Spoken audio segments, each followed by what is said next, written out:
Hola, hola, ¿qué tal? ¿Cómo estás? Bienvenida, bienvenido a otra de estas masterclass breves en las que aprendemos cosas acerca del autismo y el día de hoy traje este tema que le he puesto tecnicismo, el error latinoamericano de la filosofía de la técnica. Y es que he visto mucho que en nuestros países latinos cometemos mucho este error de ser demasiado tecnicistas. Obviamente esto es punto de vista personal, puedes estar de acuerdo o no estar de acuerdo. Pero bueno, yo te voy a contar lo que yo siento que está pasando en nuestras aulas, con nuestros docentes y en la vida en general, y cómo esto está influenciando quizás el tema del autismo. Lo primero es, bueno, vamos a entender tres cosas. Primero, o mejor dicho, un error que viene desde tres raíces. Primero, que nosotros como latinos tenemos una muy baja autoestima científica.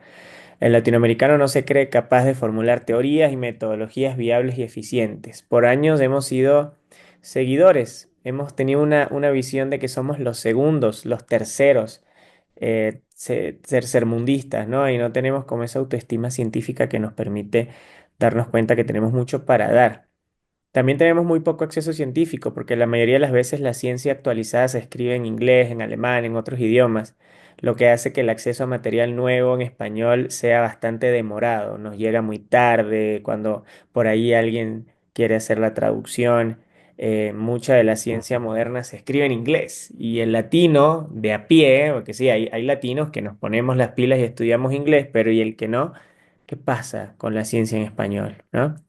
Falta incentivo y hay mucha corrupción, ¿no? Los docentes no tienen suficientes intensivos para despertar su lado investigador, que sería el deber ser, pero es que también reconozco que el sistema educativo no premia al profesor que se esfuerza más. Es como que el esfuerzo del profe no está reconocido, no hay un incentivo para que el profe sea un investigador activo, ¿no? Más allá de que el profesor dentro de sí mismo, su incentivo sea darle lo mejor a los peques, cambiar el mundo, porque hay profesores que tienen esa visión, que tenemos esa visión, pero hay otros profes que necesitan incentivo y el sistema no plantea incentivos para esa motivación, digamos, ¿ya? Y que la mayoría de las veces los ascensos o las recompensas, en la mayoría de los casos, no son por méritos. Sí, o sea, cuando en el sistema educativo tenemos un profe que quiere ascender de cargo, no es por méritos, es por palancas, como le decimos acá. Entonces, todas estas cosas están creando como un escenario em, que no pinta bonito en el sistema educativo y que está dificultando, juega un papel fundamental en esta dificultad que a veces se percibe con la presencia de un peque autista en el aula. Son varias cosas. No sé, espero no enredarte mucho con esta masterclass, pero es como una masterclass bien sentida. Ah, bueno, ¿cómo nace una técnica y por qué es malo el tecnicismo extremo? Este es mi punto importante a aclarar. El primer paso para que nazca una técnica es la filosofía, el ejercicio de pensar, reflexionar y cuestionarse las cosas con creatividad, con rebeldía, con ilusión.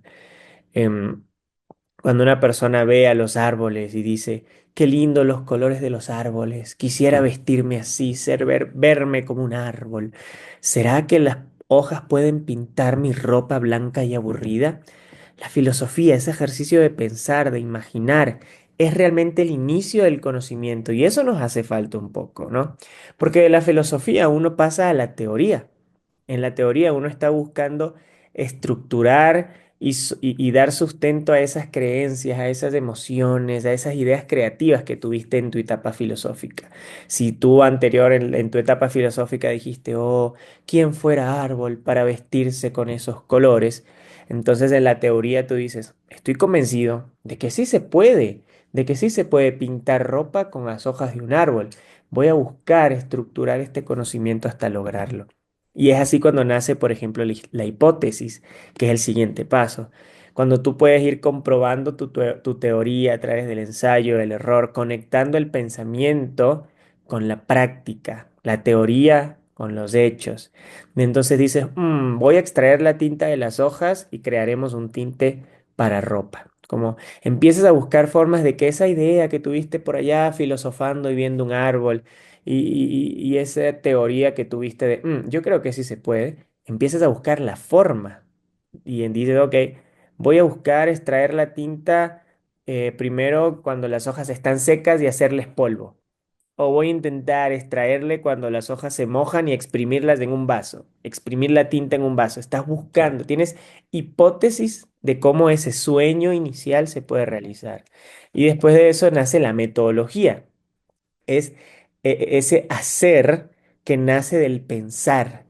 Cuando tú puedes comprobar que lo que pensaste alguna vez en tu etapa filosófica realmente es posible, entonces empiezas a darte cuenta, ¿será que se secan mejor las hojas usando un...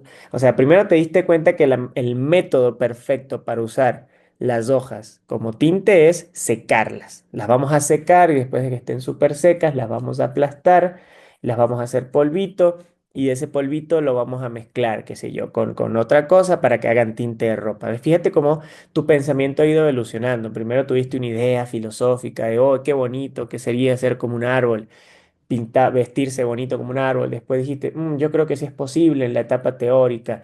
Después en la etapa de la hipótesis dijiste, ¿de qué manera lo vamos a hacer posible? ¿Será secando las hojas, mojándolas y exprimiéndolas? Y entonces ahí dijiste, me di cuenta, o sea, ahí te das cuenta que no, la mejor hipótesis, la mejor manera ha sido secarlas y hacerlas polvo. Entonces ahora usas una metodología, se secan mejor usando mejor las hojas usando un horno o expuestas al sol. Con el horno se deshidrataron y pintaron mejor la ropa. Entonces yo creo que el método va a ser secar las hojas al horno y hacerlas polvo. Es el método. Y del método va a salir la técnica, que es como el perfeccionar de todo lo demás. El último paso de un proceso es cuando la técnica nace. Entonces, este horno seca las hojas en 30 minutos y a tal temperatura. Con esta técnica puedes pintar tu ropa usando hojas de un árbol. ¿Ves? La técnica es cuando ya ese pensamiento filosófico ha ido madurando, madurando, madurando, ha pasado por mucha observación, por mucho ensayo, mucho error y te vas dando cuenta de que es posible. Y entonces llegas a la técnica y dices, bueno, para secar las hojas del árbol tengo que ponerle a 270 grados Fahrenheit el horno por 30 minutos. Entonces, esa es la técnica, es el resultado final de todo un proceso. Y lo que yo llamo la técnica vacía, ¿qué es lo que está pasando con el mundo de la infancia? ¿Qué es lo que está pasando con el mundo de la educación? Es que hay mucha técnica y poca filosofía. Mucha técnica y poca filosofía. Los profes, los directivos, todo mundo, los adultos realmente en general, quieren técnicas para los niños, quieren técnica para que el niño haga esto, la técnica, los 3 tips para, no sé qué. Y no podemos solamente empezar a vaciar técnicas vacías en la infancia. Es el síndrome del marketing y la viralidad, lo llamo yo. Y les voy a contar, o sea, les voy a explicar este punto con un ejemplo, ¿vale? Paul Nordhoff y Clive Robbins son dos músicos que ellos, al igual que Rudolf Steiner, que es el otro señor que está acá, ellos tenían una filosofía acerca de la infancia. De hecho, ellos eran parte de un movimiento que se llamaba, o no sé si todavía existe, pero bueno, se llamaba en ese tiempo antroposofía. La antroposofía era un grupo de gente que tenía una creencia de que todos tenemos una sabiduría interna y solo necesitamos de que externamente el mundo nos vaya guiando a desarrollar esa sabiduría interna. Entonces, Paul Nordhoff y Clive Robbins junto a Rudolf Steiner eran parte, digamos, de esa filosofía de vida en la que ellos creían que todos tenían una sabiduría interna. Ellos llevan esa filosofía de vida de que todos, incluyendo los niños, tienen una sabiduría interna, de que todos tenemos por dentro un propósito, un sentido, conocimiento, sabiduría. Ellos lo llevan a dos ámbitos distintos. Paul Nordhoff y Clive Robbins son musicoterapeutas, entonces ellos llevan su filosofía de esa sabiduría interna a lo musical y generan el método Nordhoff-Robbins, Nordhoff and Robbins de musicoterapia. En ese método ellos hablan, por ejemplo, de el nuevo yo versus el viejo yo. Hablan de que el viejo yo es cuando una persona tiene ciertos desafíos y necesidades en su vida y cómo la música te convierte en un nuevo yo, en una persona que poco a poco empieza a conseguir maneras de transitar esos desafíos y potenciarse. Entonces ellos generan esta metodología de musicoterapia pero fíjense que no se despegan de su filosofía, tienen una filosofía muy marcada. ¿Ya? Un pensamiento, una visión acerca de la infancia. Y esa visión, ese pensamiento, esa idea filosófica acerca de la infancia, de que todo niño por dentro tiene una sabiduría interna, toda persona por dentro, y más aún los niños, tienen una sabiduría interna. Ese es su pensamiento filosófico y eso los lleva a desarrollar una metodología de trabajo.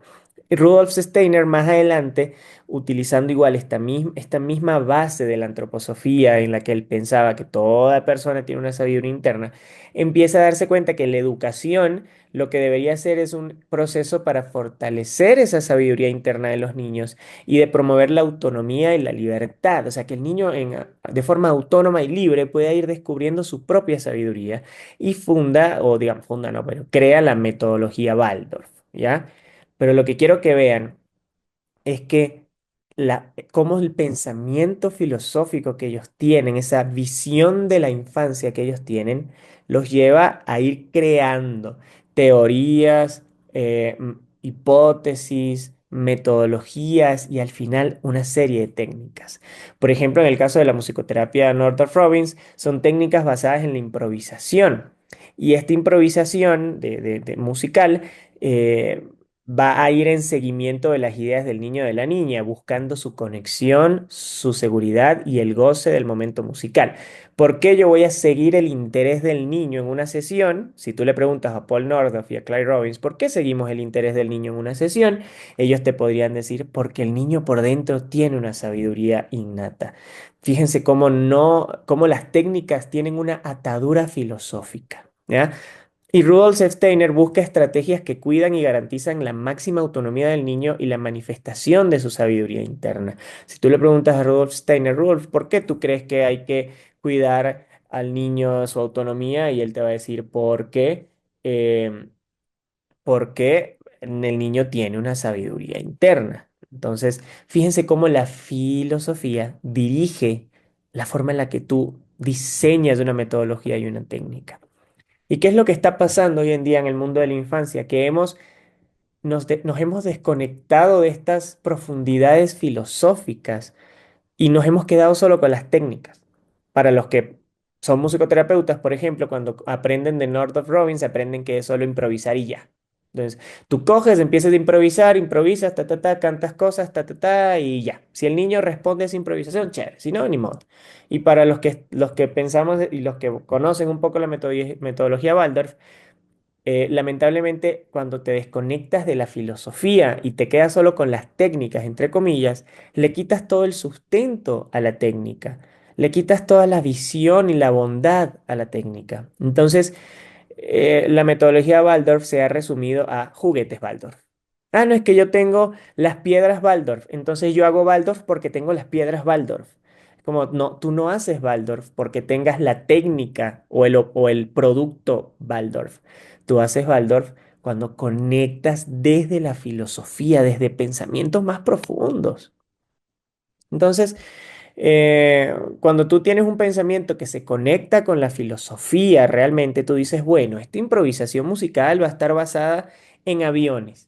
Y eso va a movilizar la fuerza emocional del niño, porque naturalmente dentro de su sabiduría a él le encantan los aviones. ¿Ves? Entonces la técnica coge un sentido más filosófico, más profundo de lo que estás haciendo. Igual con lo del Waldorf. Este juguete permite que el niño tenga la creatividad, use su creatividad y así manifiesta su sabiduría interna. Entonces, por eso son unas piedras que no tienen una estructura, sino que tú de forma libre puedes juntarlas y crear tu propia figura, tu propia torre. Entonces, tiene una filosofía ese objeto, tiene una comida por dentro esa cuestión. No se trata de, bueno, improvisemos y ya, improvisemos de animalitos, porque a todos los niños les gustan los animalitos. No, no, no. O bueno, juguemos con este juguete Waldorf, porque bueno, y todos vamos a hacer el mismo castillo, porque esta es la forma correcta de hacer el castillo con las piedras Waldorf. Así que esto es Waldorf. No, no se trata de la técnica, se trata de la filosofía.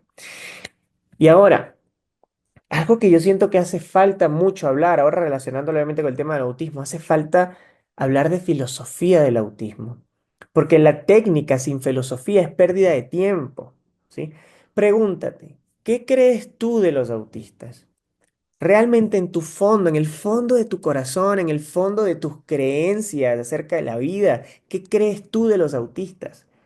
Aún en el fondo de tu corazón, por mucho curso que hayas hecho, por mucha cosa que hayas hecho, ¿crees que es algo anormal o que necesitan corrección? Esas creencias van a liderar tus esfuerzos y determinarán tus recursos. Por ejemplo, una persona que cree que los autistas son así solo por llamar la atención, y porque esto es de la vida real. Y bueno, hace falta hablar, si viste el video de teoría polivagal quizás entiendas esto, pero una de las formas más sencillas de hacer que el sistema nervioso se perciba seguro y tranquilo es a través de la respiración consciente. O sea, ejercicios de respiración pueden llegar a causar que un peque tenga una mayor regulación de su sistema nervioso y por ende de su percepción emocional, sensorial, social, cognitiva, ta, ta, ta. Eso quiere decir que si realmente nosotros hiciésemos rutinas de respiración en el aula, donde tenemos un peque autista, hacemos rutinas de respiración o en casa, realmente estaríamos contribuyendo un montón a que el peque autista tenga un sistema nervioso más tranquilo, más calmo. Entonces, si yo le enseño esto a un docente, yo le digo, profes del colegio Guachihuachi, les enseño esta técnica de respiración para cuando los peques autistas se sientan un poco incómodos con alguna sensación o qué sé yo. Entonces, si esa persona cree que los autistas, en el fondo de su corazón, realmente cree que los autistas solo hacen esas cosas por llamar la atención, eso lo hace solo por llamar la atención, entonces se va a cansar mucho más rápido de utilizar la técnica de respiración que yo le enseñé.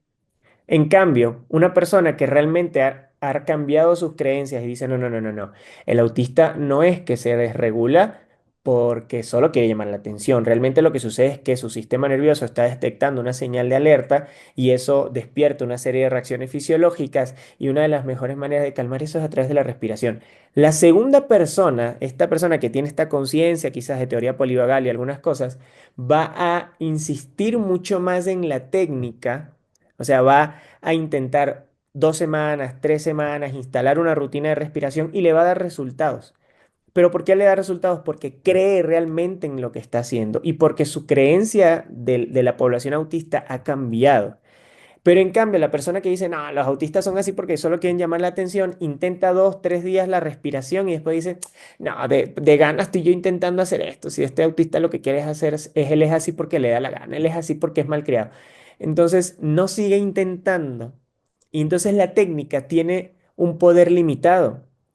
Esa técnica que tú usas desconectada del valor profundo de esa técnica, del significado, de la ciencia que hay detrás, de la filosofía que hay detrás de esa técnica.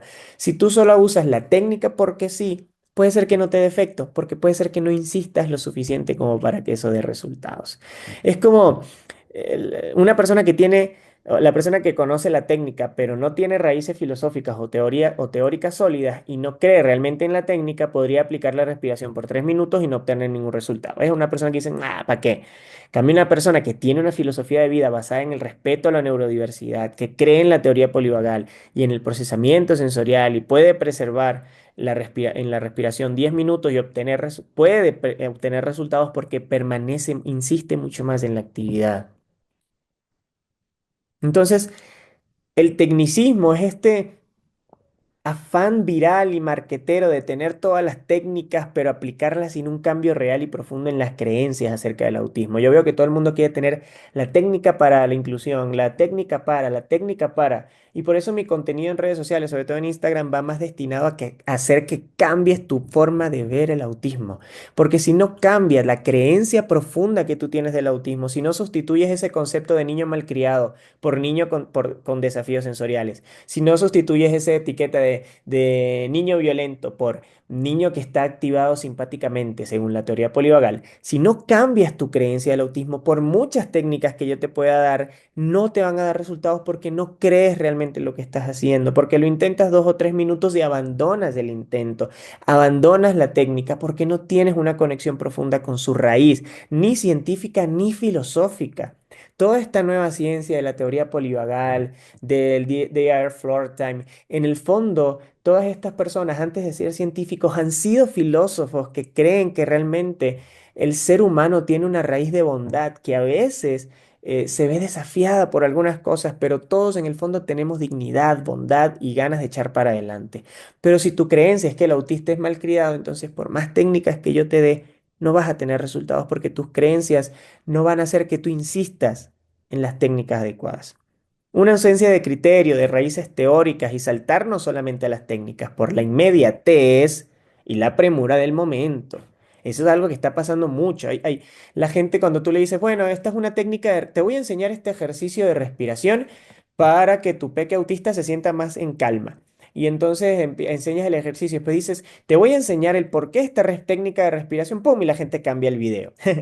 Hay un hambre de técnica, pero no hay un hambre de comprender de dónde vienen. Y si tú no comprendes de dónde vienen, no vas a aplicar la técnica con la misma fe, con el mismo flow.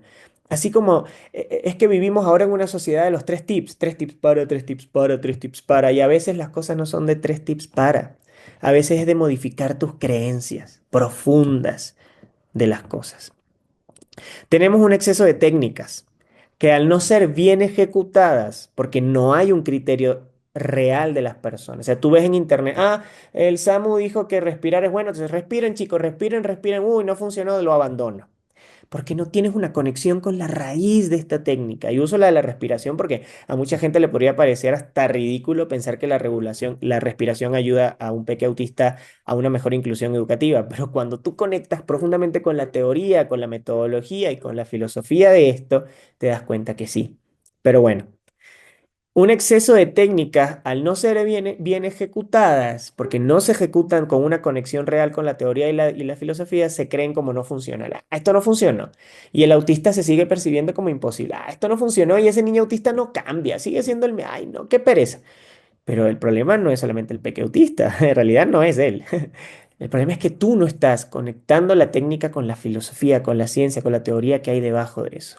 La solución entonces sería una generación de docentes con una filosofía distinta del autismo, nutridas con las teorías y metodologías actuales. Lo que pasa es que las creencias del autismo de los profes de hoy en día son creencias de 1940, cuando creíamos que el autismo era una enfermedad, cuando creíamos que el autismo era una desviación de la conducta, cuando creíamos que el autismo era primo hermano de la psicosis, de la esquizofrenia. Todo lo que nos enseñan en la universidad está viciado, está contaminado y corrupto con ese punto de vista del autismo, de que es una desviación, de que es un trastorno, de que es primo de la esquizofrenia, de que están locos, de que lo hacen por majadería y malcriadez.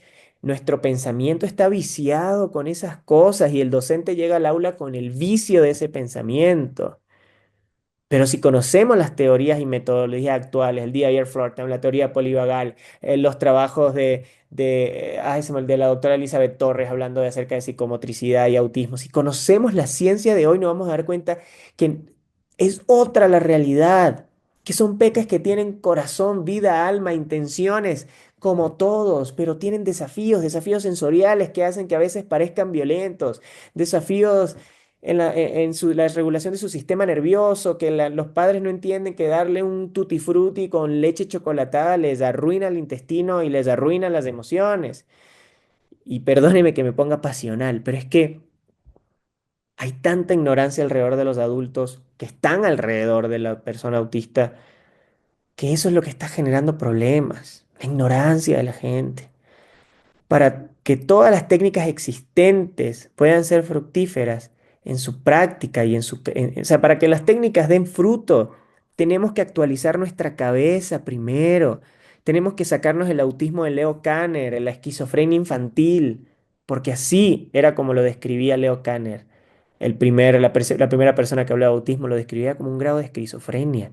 Y no es esquizofrenia. Son desafíos de procesamiento sensorial, son procesamiento gestáltico de la información, son tantas cosas que hoy sabemos, pero nuestra creencia está viciada. Y para que tú puedas entender este cambio en la visión del autismo, mira, yo te recomiendo aquí libros. Tienes The Learning Tree de Stanley Greenspan, te recomiendo el de Stuart Shanker de Karma, Atención y Aprendizaje, Daniel Millán tiene dos libros muy buenos, la doctora Mona de la con Más allá de la conducta, Daniel Millán con Es autista y ahora qué, Stanley Greenspan con Comprender el autismo, son otras formas, son semillas que te van a permitir tener otra visión del autismo y hacer que sea posible la dignidad y la calidad de vida, porque tu cabeza cambia, no cambia el autismo, digo, no cambia el autista, cambia tu cabeza.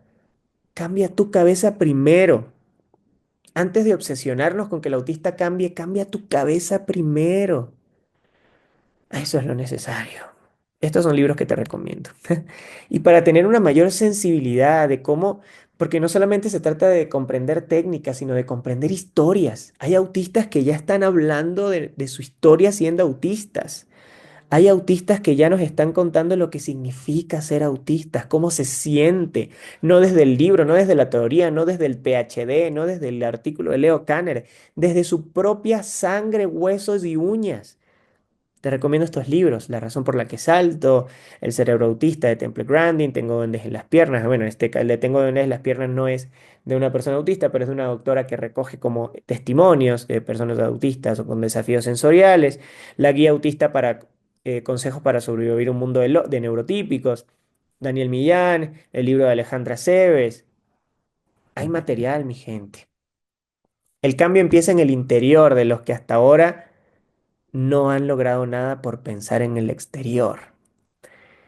El latino no le gusta pensar, y perdónenme si te resientes con este comentario, pero es que al latino no le gusta pensar, ñaño. Al latino le gusta la técnica, ya, ya dime cómo se hace y yo lo hago. A veces, o mejor dicho, en este proceso de vida de la inclusión educativa y de la crianza respetuosa con el autismo, tenemos que sentarnos a pensar, a filosofar. Realmente ponte a pensar, porque de tu filosofía emergen tus técnicas, brother y sister. De lo que tú piensas profundamente acerca del autista, de ahí emerge tu paciencia, de ahí emerge tu empatía, de ahí emerge tus ganas de hacer el cambio. Y yo he visto muchos profes que en lo profundo de su corazón se ve que sienten y piensan que el autista es un estorbo, que les viene a hacer el trabajo más complicado. Como que si el niño nació y tomó la decisión de, es que este niño vino a joderme la vida. Yo he escuchado esas respuestas. Y todavía tenemos la osadía de pensar que es el autista el único que tiene que cambiar. Nosotros tenemos que cambiar. Cambiar las conductas del niño no es la solución total, es una solución, puede ser, o es un ajuste parcial, pero cambiar la mentalidad del adulto, ese es el gran inicio que necesitamos. ¿Cómo le puedes pedir a un niño de 5 años que está lidiando con su procesamiento vestibular, propioceptivo, su planificación motora y el ruido de la alarma que le está tampaneando la oreja, pedirle que darle a ese niño la responsabilidad total de un cambio en la educación? Porque pareciera a veces que la educación está esperando que el autista cambie para poder cambiar la educación. Pareciera que el sistema educativo está esperando que el autista sea menos autista para realmente incluirlo, para generar convivencia y dignidad. Cuando el adulto es el que primero tiene que cambiar su mentalidad para tener una filosofía acerca del autismo distinta, una visión, una mentalidad distinta del autismo, y ahí encontrar las metodologías, las técnicas, la creatividad. Latinoamericanos, hay que ser científicos, mira, yo hoy puse a Matías, un ejemplo, ¿no? Yo tengo a Matías, niño autista, y a Matías lo puse a jugar con el árbol y después de que jugó con el árbol me di cuenta que estuvo más calmado. Ahí tienes una primera hipótesis. Ah, ¿y será que si le regalo a Matías una plantita para que tenga dentro del aula y la toque cada vez que se siente desregulado, se va a estar más tranquilo y así va a poder aprender mejor? Al latino no le gusta pensar por sí mismo, perdónenme, compañeros que ven este video. Pero eso es lo que necesitamos. Ojos que observan, ojos que se preguntan, que se cuestionan, que filosofan a través de los niños que tienen al frente. ¿Será que a este guagua le sirve esto? ¿Será que nos hace falta menos tecnicismo y más pensamiento filosófico, más teoría, más hipótesis, más pensamiento científico, investigador, curiosidad, creatividad? Eso también va a cambiar la vida de los peques autistas en el aula. Esto vaya que ha sido una masterclass bien sentida. Creo que hoy me sentía sensible. Tengo muchos recursos gratuitos. Tengo mi podcast Universo Diverso, 2 temporadas en YouTube y en Spotify, donde hablo la primera temporada del ABC, de lo que todo el mundo tiene que saber acerca de autismo. La segunda temporada, inclusión educativa. Yo soy Samuel Cartaya, soy máster en musicoterapia, aunque a muchos les caiga mal que hable de autismo, siendo, según ellos, solo musicoterapeuta. Pero también tengo un máster en atención temprana y algunas otras certificaciones y estudios que han hecho del autismo mi vida, mi pasión y mi compromiso. Me puedes buscar en Instagram como samuel.musicoterapia. Bueno, ya no tengo 93.000, tengo 98.000. Pero bacán. Ahí nos vemos porque ahí comparto mucha información y nos vemos en la próxima masterclass. Ya creo que te quité mucho de tu tiempo. Adiós.